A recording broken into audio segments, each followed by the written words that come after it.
Nous allons maintenant ajouter une nouvelle entité et modifier notre première entité, l'entité book. Donc, on se rend dans notre terminal et dans notre conteneur PHP.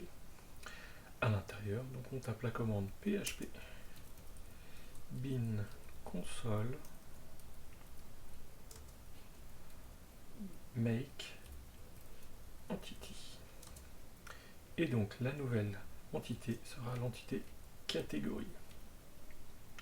Je valide et donc il nous a recréé les deux fichiers, l'entité et son repository. Maintenant nous allons ajouter une propriété. La propriété sera name pour le nom de la catégorie.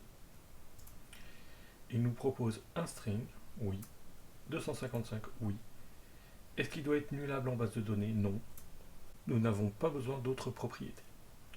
Et je valide. Maintenant, nous allons associer nos catégories à nos livres par une relation. Donc, pour modifier une entité qui existe déjà, on retape tout simplement la commande pour créer une entité en précisant le nom. Donc, php bin console make entity et l'entity c'est book. Je valide. Et là, il trouve que l'entité existe déjà. Donc il me demande si je veux ajouter une nouvelle propriété.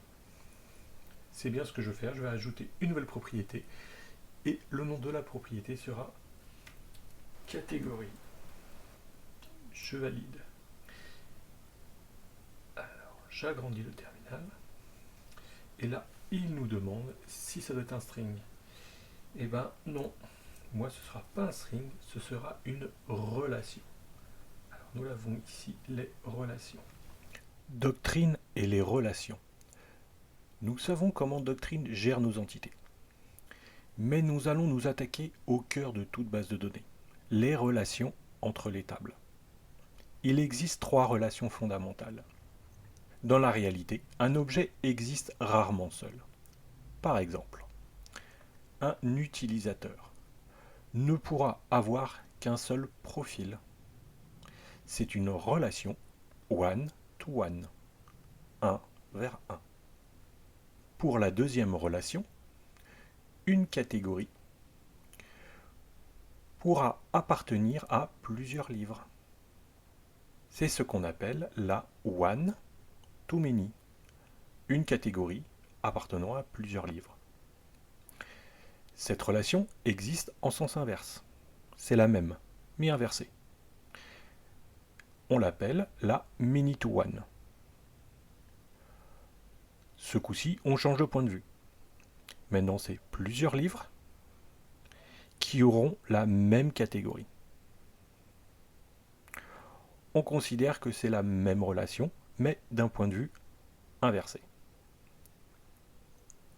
Enfin, la dernière relation. Imaginez un site de blog qui a plusieurs articles. Par exemple, un article pour acheter sa maison, un autre article pour acheter un appartement.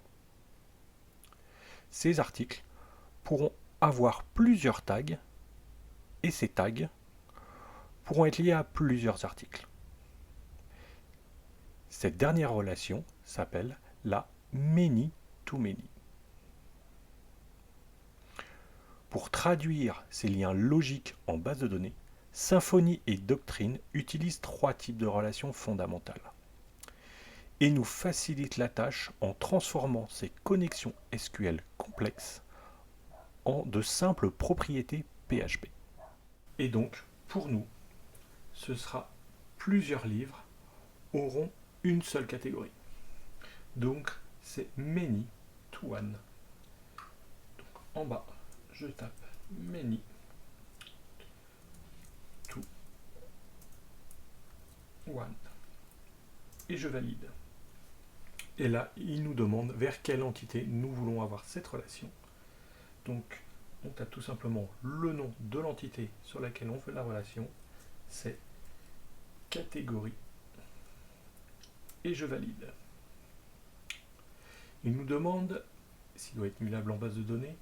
Nous ne souhaitons pas qu'il soit nullable en base de données. Chaque livre devra avoir une catégorie. Donc je réponds non. Symfony nous demande si on détache un livre de sa catégorie, est-ce qu'on doit le supprimer de la base de données? Nous allons répondre non, car nous ne voulons pas perdre nos livres si nous supprimons une catégorie. Enfin, il nous demande une nouvelle propriété, nous n'en avons pas besoin, je valide. Maintenant, comme précédemment, nous allons créer un fichier de migration. PHP bin console make migration. Et je valide. Et maintenant, nous allons migrer vers la base de données. On copie-colle la commande et on valide. Est-ce qu'on veut exécuter cette migration? Oui. Nous avons effectué la mise à jour dans notre base de données. Nous allons voir ça. Si je rafraîchis, j'ai maintenant dans mon livre une relation vers un ID d'une catégorie. Et nous avons bien notre nouvelle table catégorie. Dans cette vidéo, nous avons créé une nouvelle entité, l'entité catégorie. Nous avons vu comment modifier une entité existante. Enfin, nous avons vu doctrine et les relations entre les entités. La relation one-to-one, one-to-many et many-to-many.